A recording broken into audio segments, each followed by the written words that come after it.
What's up, everyone? Welcome back to another episode of Healing in Hindsight. Merry Christmas Eve. As you can see, I was watching, I'm wearing my Dab Santa sweater.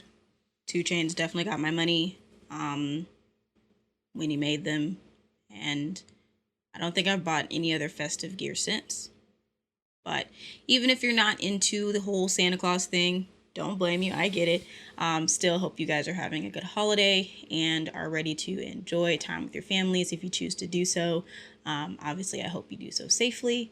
But today, I really just wanted to take the time to kind of like capitalize on what we talked about last week in regards to, spirituality and health. And I felt like because I didn't get to do any type of holiday thing for you guys for Thanksgiving, that with this being Christmas Eve, this would be the perfect time to do just that. So, on this episode, I really want to just correlate gratitude and how you can use gratitude and gratitude exercises to not only put you in a better mood, if you will, but to be able to, um, especially as diabetics, when you're stressed, when you're anxious, your numbers shoot up, right? So I really just want to take the time to share the things that I'm grateful for and have been grateful for with this year because it's been a year, y'all, for sure. But at the same time, like, recognize why giving thanks and being grateful can also be a helpful tool to just bring you back into a peaceful space. So, with that being said, it's the holiday episode, y'all. It's my first one, so I'm really excited, and I hope you guys enjoy it too. Let's do it. Perfect.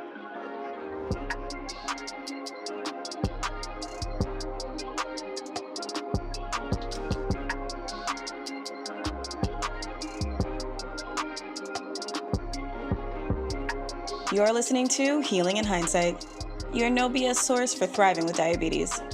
What's up, guys? I'm Taylor Danielle, and it's my goal to help millennial diabetics like myself live an amazing life without your diagnosis getting in the way. I get it. I was diagnosed back in 2015 with type 2 diabetes, and it was really hard to find people around my age to understand how to travel, socialize, or even have meaningful relationships. But I feel like with a focus on mindset, perspective, and nutrition, together we can take back our health and our lives. Consider this the red table talk, but for diabetics. Minus the entanglements, though. So let's do it. All right, so I want to start with why gratitude can be a useful tool to get you just back into a good headspace and be able to not only assist in like helping you de-stress so that way your numbers don't start to go crazy, but just in general, I feel like gratitude is always something that is easily forgotten sometimes when we get kind of absorbed in just the day-to-day grind and everything that we're doing and all of that. So something that I have been doing, and it's hard, just to be clear, it's definitely not something that happens overnight, but I challenge everyone to really try to power through it and do it until it becomes a habit. But whatever situation that you're like presently in, like in that moment that is causing you anxiousness or stress, start to just in your head recite off in that moment what things in that moment that you could be grateful for, right? So let's say if with it being the holidays, where may or may not be around family, there may and may not be conflict, with people choosing to be with their families or maybe not choosing to be with their families during this time while we still have the pandemic going and waiting for vaccinations to be easily available to everybody if you choose to do so. And so it's easy to get in scuffles with family, right? So if you get into a miscommunication and you leave the interaction, frustrated or whatever, start to recite off what you're grateful for that person or for that moment, right? And it's interesting how you'll find yourself suddenly back in a place of like calm, and whatever the issue was that maybe caused the anxiety or the, frustration in the first place, sometimes just subsides. And it's not even that big of a deal anymore when you think about it. So for example, let's say if I got into a weird thing with my parents. I don't know, I'm just picking on them, because I'm not spending Christmas with them this year. I just made the decision to stay home. My partner has to work, and it just was going to be a lot, with my two dogs, all that kind of stuff. So just figured, let this be a Christmas for people to just relax, honestly. We're not really doing gifts like that. And so, you know, if my parents and I got into a weird thing, I would immediately say, well, I'm just grateful that I have my parents. I'm grateful that I have a phone to be able to communicate with them. I'm grateful that I'm able to hop on my computer and FaceTime them or video chat them.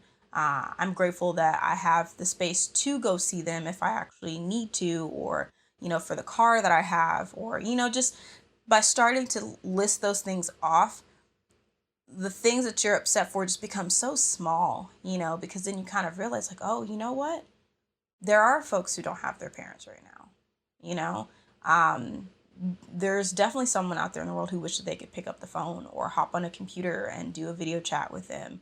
And I'm upset, or we're upset with each other about a miscommunication, So I feel like gratitude in that form of exercise, if you will, is a really great way to just kind of de-stress yourself from the situation. It's not to say that you can't have your feelings, you feel what you feel. But at the point that, those very strong feelings like anger kind of cloud your judgment and, sometimes make you lash out, it can be really hard to come back from sometimes. And so it's just been an exercise that I've been practicing, just to try and like give myself perspective, if you will. Because it's really easy when we're hurt by something to just kind of go down the rabbit hole and be lost into the abyss of, I'm mad, or this is making me feel really bad, or whatever. And, for us as diabetics, your blood sugar is on the rise because now your hormones are all out of whack, and your stress hormones, trigger your insulin hormone, which, again, the blood sugar just starts to rise up. And at the point that we're having to watch for every single thing to not make our blood sugar go up, stressing out over something small is definitely one of those things we just don't need to add to. Something else that, I like to do, and I'm sure plenty of people have been doing, but I feel like there's something about it that needs to just be reiterated again, and that is go for a walk. I'm a pacer by nature. Like every time I do a Marco Polo or a video chat, with someone, like I end up pacing if I'm not sitting at my table, desk, wherever I decide to set up. If like it's on my phone, I'm pacing. But if I'm in a weird space, sometimes getting outside and just going for a short walk can really, really be helpful and calming. Especially now that it's a little bit cooler. I don't know about you guys. I like summer. Okay. I hate summer weather because, sitting and sweating for no reason is just not something I'm a fan of. I don't like being super hot. I like being warm, but I'm a winter kid. I'm born in January, and we're talking Texas winter here, so I'm not saying I'm trying to be rolling around in the snow. Although I do like snow that I see on TV. I haven't experienced like real snow, and so for my northerners, don't hate me too bad. I hope to get to experience real snow in the next year or so, because I would like to move out of Texas. But even so, like, I get snow is not everyone's favorite thing, but California weather is definitely up my speed because it's not too hot, it's not too cold, and it still rains because I do love rain, but I don't like sitting and being hot for no reason. And so melting just for like breathing air is just not my idea of a good time. But if I can, I will step outside and go for a walk. Um, and sometimes, especially when I'm mad, you'll think I'm training for a speed walking competition. And there's something about even when I'm speed walking, because it's just like I'm burning that energy. Um, I'm not able to channel my energy effectively just yet. And what I mean by that is like there's definitely a lot of different studies and cultures that use those emotions to try to put into something else. So like I think the something that I read, it was like, channel the energy of anger into passion. Channel the energy of arousal or desire into creativity, stuff like that. And so on paper it sounds nice, but doing it, is obviously the interesting thing to tackle. So to me, that's kind of my version of that. Is that's how I'm channeling that anger, is by, you know, going for a walk. And sometimes it might mean it looks like I'm speed walking for a bit just to burn off that energy. And, it's kind of the same when, like, okay, I'm going to go clean something, when I'm mad, I just got to clean it, just got to, scrub everything. Um, because you're channeling it into something. So, um, get outside, go for a walk. Even if you're not necessarily angry, you're sad, or maybe you're just kind of brain fog is kind of just kicking in, and you just can't focus, can't think. Sometimes it's almost like I can't hear myself. So getting outside for a moment away from your environment is a really great way to just decompress in a way. Um, so the third thing that I like to do. I'm gonna make it like a two-parter third thing, because it's a creative thing, but there's multiple ways that you can tackle it. And or it surrounds paper, I guess. But writing, drawing, or even just randomly doodling or scribbling.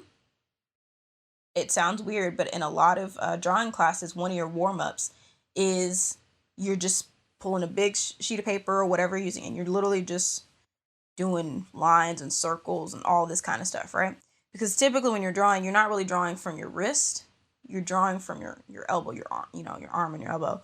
And so it's supposed to help kind of wind that up. Same thing like with a calligraphy class. It's supposed to kind of help exercise that muscle and, warm your arm up.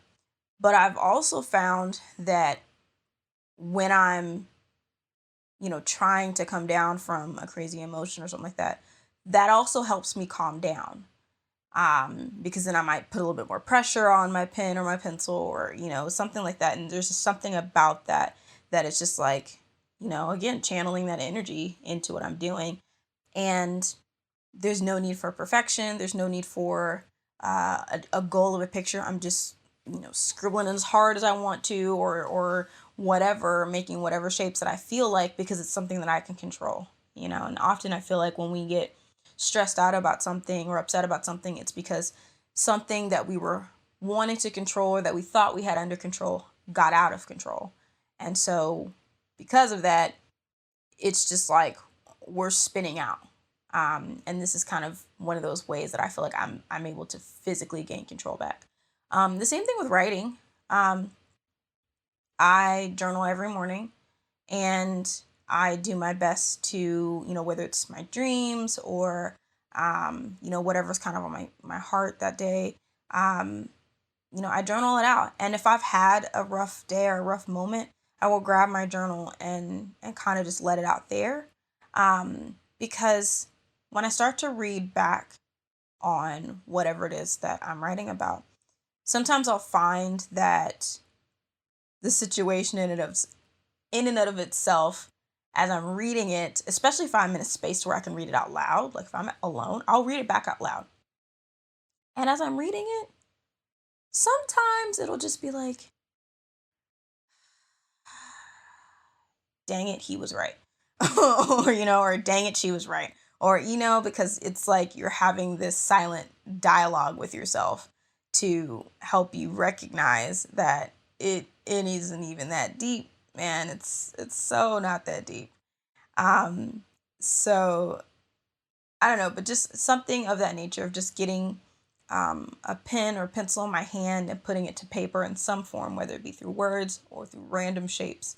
Um, it's again really helpful to just like channel that energy and make sure that um, I'm not moving forward with words or actions that may be something I might regret.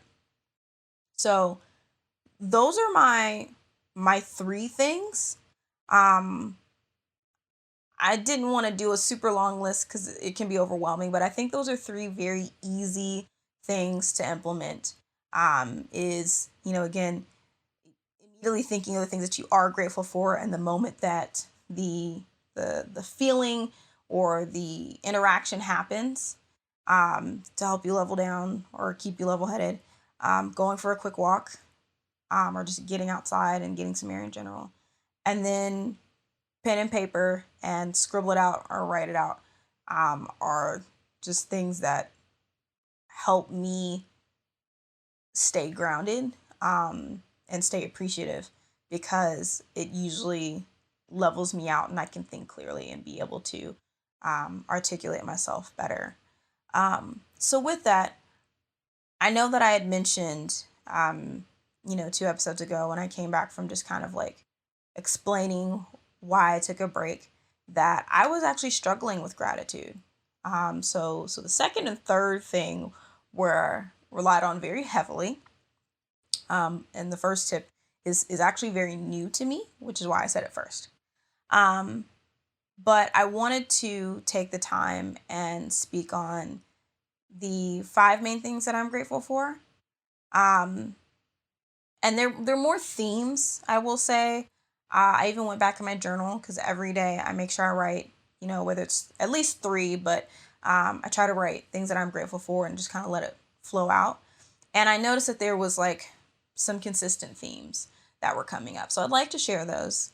And one I did share at Thanksgiving with my family, because I felt like that was the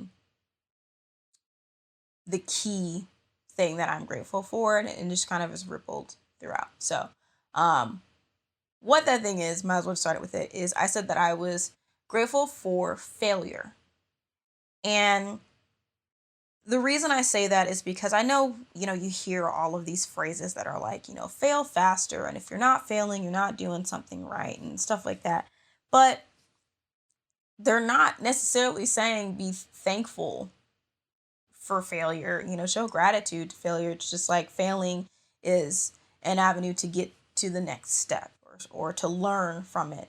But I personally have yet to hear anybody say that they are grateful for failure. So I'm going to say it, because, this was the year that I turned 30, right? And so people are like, oh, 30 is such a huge new chapter. You hear everything that about your 20s, it's the best years of your life, and but then you get to 30 and like you feel really grounded, and you feel like you're you know yourself, and you're kind of established, and you're in your job and all these things. And I'm like, yeah, that's cool, but for a lot of the 90s kids, 30 hit and it was just like, shit, it's a pandemic. Like anything that we were doing that was supposed to be this just big, you know, year 30 aha thing just kind of got a little redirected. So I was mad, at first, but now I'm really grateful for the failures that have been 2020, for, as crazy as it sounds, that like a pandemic has hit us. Not saying that I wanted the pandemic to happen. I'm just recognizing, as in the smallest way possible, that the pandemic has created, not created might not be the best word. It stripped us raw. It's put us bare naked in so many different ways. And the biggest thing that it has done is it has put a mirror up against ourselves, up against our country, and up against our world. And so with that came the acknowledgement of the mass amount of failures that have taken place from a personal level with myself, to a national level. And it's not without those failures that we could see opportunities to move forward. Now, I'll speak from a personal level because something that came from failure was what I'm doing right now, talking to you guys. I started this podcast, during August of this year, and I had been, trying to get Healing in Hindsight into something 4 years prior, you know, by trying to blog. And it just was not working no matter how much I tried to beat my head against it, no matter how many times I've moved the website around. It just wasn't working. And so, because of that failure and not really being able to get to a place of being my authentic self, because that's where it started, I kept trying to fake what everybody else was doing out there because I thought people were responding to it. And I didn't need those people that were responding to it. I needed my people, to respond to it. So the failure of that led me here. And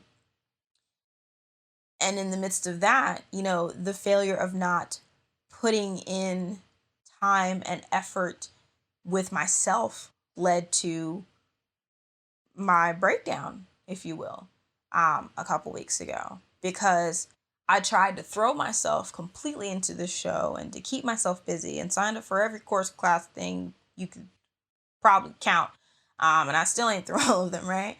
But it was because of that my body was just like, time to sit down. And I'm now at a place of understanding of like, okay, everything that I was doing for myself, completely separate from the show, was just not working. I've gotten my eating to a decent place. I was taking my meds. I was getting, good numbers. I lowered my A1C, but I wasn't really taking care of myself. I wasn't taking care of my mind. I wasn't taking care of my spirit. And I was doing some things with my body right, but there was more that I could do for my body. And I think it required me to acknowledge that I needed to do it from a place of internal love and not vanity. I was trying to get in the gym because it's like, okay, I'm going to come out of this pandemic fine. I'm still fine. Just I recognize that. But, you have visions. I have a whole photo album on my phone of my ideal body type and all these things. And I'm just like, I gotta delete that shit ASAP because it is just not serving me anymore. I want to go back to the gym now for strength because I feel genuinely weak, and like I used to be able to do and feel things, and my flexibility is off. And I know everybody says you hit 30 and all these things are aches and pains and back. I'm like, my knee and my back has been a thing since before 30, since before 25. So I recognize that now that even adding more years of not moving, I need to move. I need to keep, my blood circulating and all these things, especially as a diabetic, and, wanting to make sure that I am helping my organs heal themselves versus hindering them by keeping excess weight on that doesn't serve it, So failure is something I'm really appreciative and grateful for because it has brought me, face first in front of myself and having to realize the things that I need to work on and be able to do better at with myself. Because how could I get in front of you guys and say anything and ask you to try anything or do anything if I am not walking in that and being the example of that? And I used to, when I was a manager at a previous role, I used to tell my agents that all the time, like, be the example. Now I'm looking at myself like, self, be the example, like you don't sit there and expect people to listen to you if you can't even be, the one who is able to show that you can do it too. Okay, so the second thing that I'm grateful for is my circle of support. My parents, my sister, my partner, my friends. I am truly blessed to have a circle that through all of this have, been really supportive in all avenues of what I've been doing. Um, and I think, in the midst of quarantine and things like that, we've realized, at least I've realized, how deep that circle is. And I've also realized, the people that who I absolutely love and adore, but we're not the up under each other friends, where like if I don't hear from you every day, I'm gonna be upset. You know what I mean? Like I have, within my circle of friends that like when we're together or when we're, FaceTime and doing whatever, like it's good. But if we're in our corners, heads down, grinding, like that's cool too. And nobody's taking that personally, Um, and I feel like, that's something with quarantine that has really amplified is connection, but also boundaries in that if I need time to recharge and be quiet, like I need time to recharge and be quiet. And I don't feel like sometimes, just as a society in general, we respect that. We've kind of sometimes fallen into this instant gratification with the technology that we've created, that people need to be instantly gratifying that you exist. And for me, I'm totally okay if somebody doesn't get back to me. Um, when if I text them something, or if I give them a call, or if I send them a Marco Polo, because we have lives and we have our own things that we're dealing with. And so for me to be upset that you didn't respond to my "how are you doing today?" or "I sent you this funny meme" or whatever, like that's stupid. I think the only exception is like, "Yo, this is kind of time sensitive, like please get back to me as soon as possible." But that's the language that you use if you really need that. But attachments are no longer really this vain thing with my family and my circle. We have definitely all made efforts to do better to communicate with each other, but we also respect each other's space. So I am extremely grateful for the people in my life, and I'm constantly meeting new people. Don't get me wrong, despite everything that's going on, I've met some amazing souls online, and I'm grateful for them too. Um, but there's just really something about my family and my friends who have really just shown me um, how much I can really lean on them if I need them. Third thing is really simple. At least I feel it's simple. Um, but my apartment, and yes, because I'm grateful to have a roof over my head. There are plenty of people who don't. Before the pandemic, during, and after, there are people who don't get to say that they have a roof over their head. But mine is going to be, it's a little different. So, in the episode that I talk about everything that's been going on with me, I told y'all how I had to move here um, right before I turned 30, right before all the lockdown stuff, because a situation at my dream apartment came up that toyed with my finances, made my rent situation end up in a just crazy snafu, and required me to downsize, right? But in the time that I moved here and, tried to just get back to a sense of normalcy, and then the pandemic hit and everything shut down and trying to find another job, whatever, I never took the time to really just like bless my house and appreciate my house. Um, I really like how on Marie Kondo's show, how when she would go to people's homes, she said, before I start any job, I just, kind of get on the floor and I just thank the home. And I know, people may feel differently about like, inanimate objects having feelings or things like that. But I am one of those people that believe that homes and where you reside can really take on the energy and memories of people. And I was still kind of swirling in this like feeling that like I escaped to, this almost refugee camp like thing, not to, make it sound that extreme. It's just what came in my head. So, don't shoot me. But um, that's what it felt like. It felt like this became my refuge, not my home, not my sanctuary, my place to really relax. It's just like this is the only choice that I really had. I didn't have time to really go shop around for a new apartment. You know what I mean? This was what was immediately available and worked with the timeline. I just had to take it. And so when I came to that realization and trying to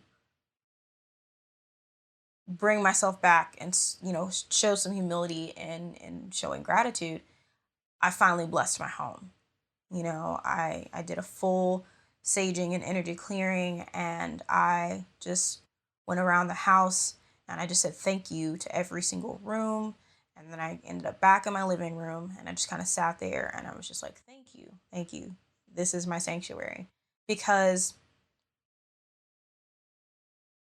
yes, you know, especially me because I'm very nomadic sometimes, I'll end up from apartment to apartment every year. But this is like the first time that I have, like I have all this decorative stuff a few years ago, and I would have all of these stuff on Pinterest, and I'm trying to emulate, and but I have furniture, and I have like my house looks nice, like it looks nice, and I'm grateful for that because I've never had that before.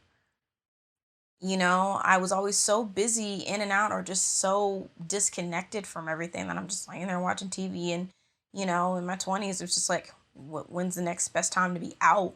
So it's just like, this has truly been transformed into my home. And especially with the recent rearrangement, I really feel like there's a flow here. I really feel like I spend equal amounts of time in each space. For a while, it felt like I was just holed up in my room because I would record in there, I would game in there, I would do everything in there. I never spent any time in my dining area or my living room. Or if I was just going through some stuff, like I would just live on the couch for a week and I wouldn't really go in my room. But now it really feels like my home and my space. And although I know it won't be forever, I am very much grateful that I have it because it is something I've never really experienced before. This is truly all mine. Um, so that leads me to my fourth thing, and this goes out to all the fur parents out there, but my dogs. And I said that kind of quietly because they're like in the back closet right now. There's air, y'all, but it's just they're very loud, and so trying to not have them barking in y'all's ears like that other episode. But essentially, they have really been just absolute troopers. And especially my oldest dog, which she's the first that I've raised from a puppy, she's really in tune with my emotions. And when I was really feeling low or just super sad about something, like it's just like she knew and she would just crawl up to me and she would just lay with me. And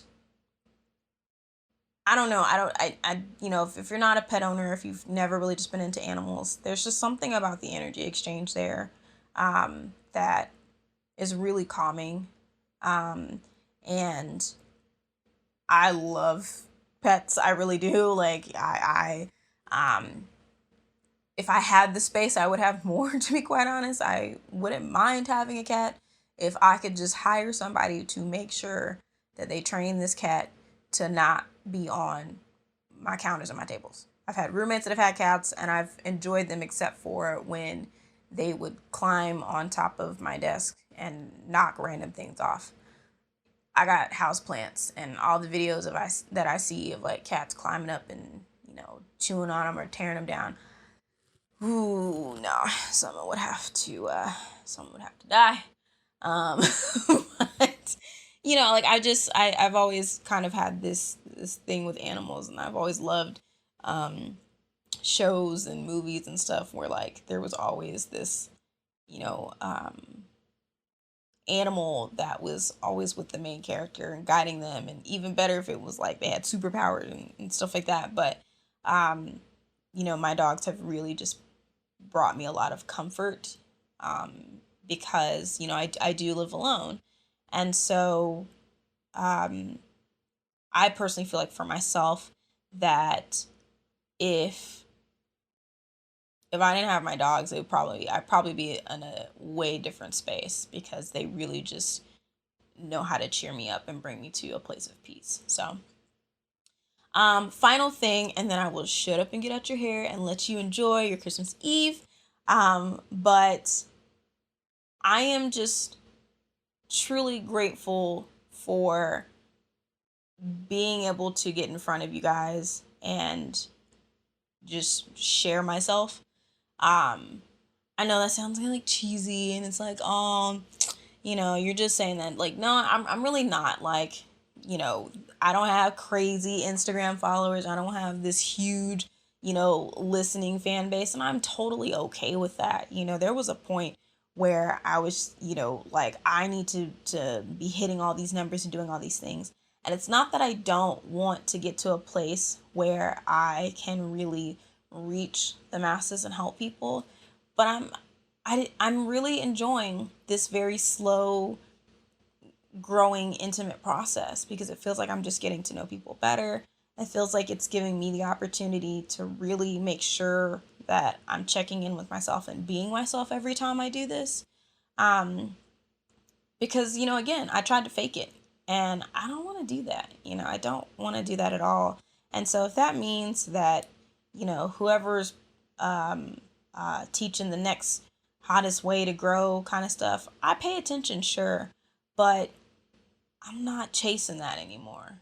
It's so freeing to just sit here and talk to you guys and share what I want to share and how I want to help and how I want to change the world. And yes, do I want to put together programs and things to really be able to get a little bit closer to you guys and actually have my own business? Absolutely. But I don't believe it has to be at the cost of me faking it and not, putting myself out there and having to beg for followers or attention. I'm not saying that that's what everybody is doing, but that's just something that I see sometimes. It's just like, some of the courses and things that I've, gone through in years past. It's just been like, yeah, I can't bring myself to do that. I can't bring myself to be something I'm not. Honestly, it's just something that I realized very slowly, but better late than never, that being me really is just going to be the best way, and that I have to really just put on my tunnel vision when it comes to me and my growth and what I want to do with this business and what I want to share and how I want to help. So,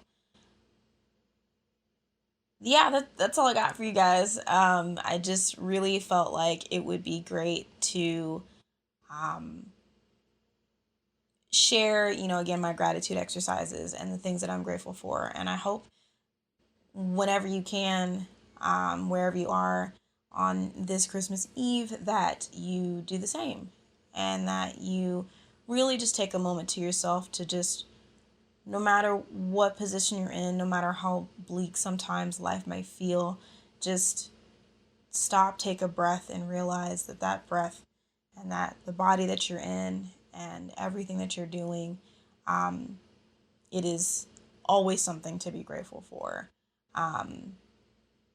Because not every day, every breath, every movement is promised.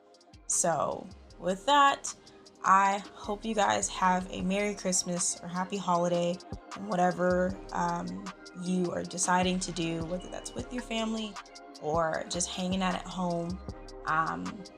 Be safe, be loved, and be rested. Take this time to really just rest and recharge and reflect on all the things that we have to be grateful for as we move forward into this new year. And yes, there will be a New Year's Eve episode. I really want to sit and just reflect on the year. I'm sure we are all kind of like, I think I'm ready for this year to be over. It's been a hell of a roller coaster, so looking forward to doing that with you guys. But until then, Again, Merry Christmas, and I'll catch you next week.